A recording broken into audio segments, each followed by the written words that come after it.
Inilah Y2K bagi orang Yahudi.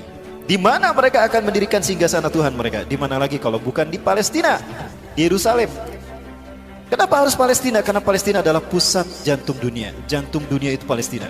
Karena Palestina menghubungkan 3 benua, Afrika, Eropa, dan Asia. Siapa yang menguasai Palestina? Dia menguasai dunia. Dan tidak ada artinya Palestina without Yerusalem, tanpa Yerusalem. Dan tidak ada artinya Yerusalem tanpa sinagog Yahudi. Di mana sinagog Yahudi ingin mereka bangun? Di atas Masjidil Aqsa, kiblat kita yang pertama.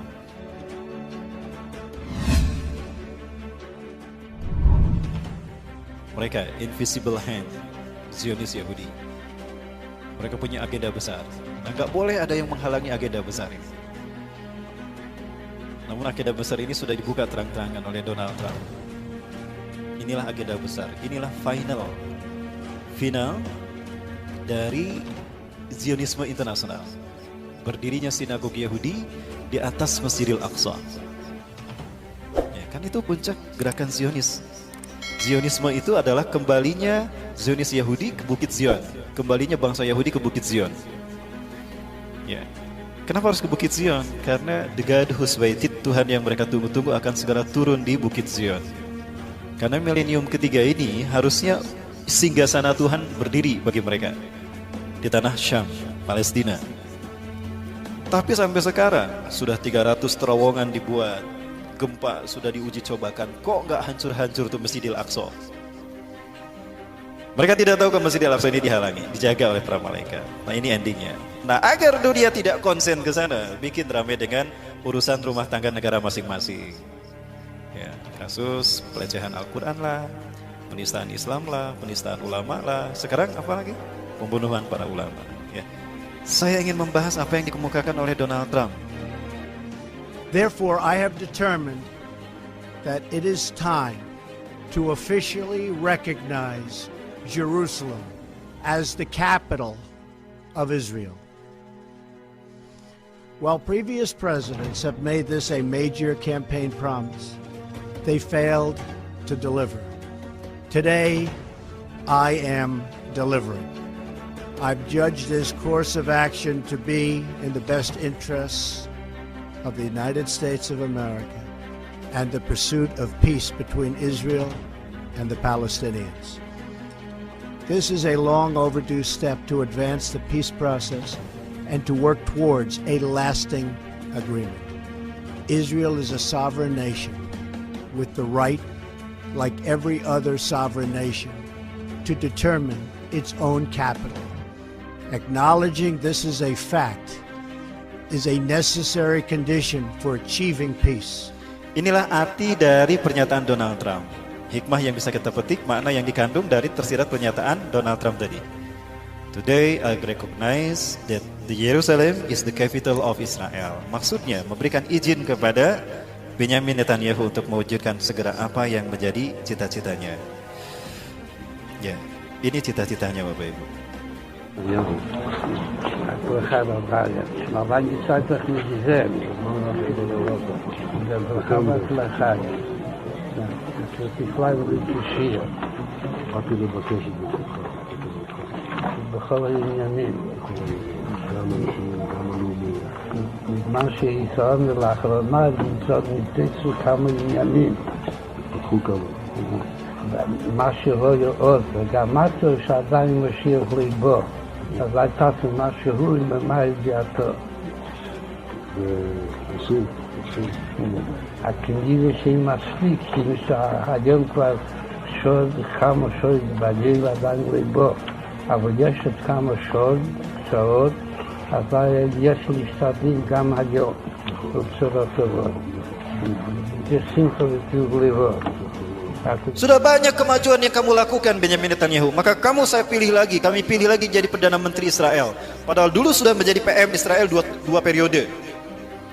Ya, setelah itu diganti oleh Ehud Barak dari Partai Buruh, diganti oleh Ehud Ariel Sharon, lalu diganti oleh Ehud Olmert, kemudian diganti lagi oleh dia. Di antara Perdana Menteri Israel yang progresnya bagus untuk mendirikan singgasana Yahudi, singgasana Tuhan ini Benyamin Netanyahu. Dia bertemu dengan pimpinan Rabi Yahudi Zionis Ashkenazim. Dia berkata banyak kemajuan yang sudah kau raih, tapi ada satu, ya, yang belum berubah. Mesias belum juga datang. Ya, kenapa? Itu kan kata-katanya. משהו לא יאות, וגם משהו שעדיין משאיר ליבו. אז הייתה משהו ממה ידיעתו. ועושים. Bapak Ibu yang dirahmati Allah, Zionis Yahudi punya ambisi untuk menguasai dunia. Ini sering saya sampaikan, di Jericho Project, program yang pernah ternyata diakui oleh seorang misionaris di Indonesia. Saat itu dia terang-terangan. Setelah masuk Islam, kita tablik akbir bersama di Sumedang. Beliau menyampaikan, Ustadz, apa yang Ustadz sampaikan betul. Itu rahasia kami sebetulnya. Saya dapatkan ini dari buku-buku Yahudi, diantaranya Desain Yahudi atau Kehendak Tuhan, Max E. Diamond. Max E. Diamond, itu orang luar negeri, tapi dia benci kepada gerakan Zionis Yahudi. Dia membongkar Zionis Yahudi gerakan seperti apa. Di antaranya dibahas masalah ini. Masehi tidak lebih dari 3.000 tahun. 3.000 tahun ini mereka bagi menjadi 3 milenium, 1 milenium, artinya 1.000 tahun. Hari ini kita berada pada milenium ketiga. Milenium ketiga inilah yang disebut dengan Y2K. Y2K kadang orang mengenalnya sebagai era kebangkitan teknologi, globalisasi, dan informasi. Bukan, itu kamuflase. Y2K syarat perbuatan ideologis. Arti Y2K adalah Year of the Jesus Kingdom bagi orang Kristen. Bagi orang Kristen. Jadi 1000 tahun terakhir sebelum hari kiamat adalah tahun bagi berdirinya kerajaan Yesus Kristus di muka bumi. Maka singgasana Yesus harus sudah ada sebelum 2000, tahun 2000 Masehi. Faktanya, Yahudi pun tidak bisa membuatnya. Ya. Bagi orang Yahudi sama. Ya. Dengan pemerintahan pusatnya, agenda-agenda negara di dunia harus sesuai dengan agenda Yahudi. Jika berseberangan, habislah nanti. Indonesia, shadow government-nya juga. Inilah Y2K bagi orang Yahudi. Di mana mereka akan mendirikan singgasana Tuhan mereka? Di mana lagi kalau bukan di Palestina, di Yerusalem. Kenapa harus Palestina? Karena Palestina adalah pusat jantung dunia. Jantung dunia itu Palestina. Karena Palestina menghubungkan 3 benua, Afrika, Eropa, dan Asia. Siapa yang menguasai Palestina? Dia menguasai dunia. Dan tidak ada artinya Palestina without Yerusalem, tanpa Yerusalem. Dan tidak ada artinya Yerusalem tanpa sinagog Yahudi. Di mana sinagog Yahudi ingin mereka bangun? Di atas Masjidil Aqsa, kiblat kita yang pertama. Ingat Bapak sekalian, ini kiblat kita yang pertama. Rasulullah sebelum menghadap ke Mekah, ketika masih berada di Madinah, setelah Isra Mi'raj, Rasulullah SAW menghadap ke sini 16-17 bulan. Setelah turun surat Al-Baqarah 144 menghadap ke Masjidil Haram. Ya, masjid ini menjadi masjid pertama digunakan sholat asar menghadap ke Ka'bah. Tadinya kemana we para sahabat, kaum muslimin yang ada di Palestina sholatnya? Ayo nupa tonggong-tonggong, nupa harup-harup. Ya. Ada. Karena kiblatnya, kita mau sholat di situ kemana aja nggak apa-apa. Tapi setelah turunnya surat Al-Baqarah 144 semuanya menghadap ke Ka'bah. Apa yang terjadi? Kalau saya lihat, pernyataan Donald Trump ini artinya memberikan izin kepada Yahudi untuk menghancurkan masjid ini dan mereka ganti dengan sinagog Yahudi. Ini nanti yang akan berdiri. Dan ini kesepakatan yang antara Yahudi dengan Amerika bahwa sinagog yang akan dibangun seperti ini. Mereka akan bersambung menyambut Tuhan mereka, Mesias atau Al-Masih, teman-teman sekalian. Kalau ini terjadi dan kita masih hidup, malulah kita di hadapan Allah. Kita mayoritas tidak bisa melindungi kiblat kita yang pertama.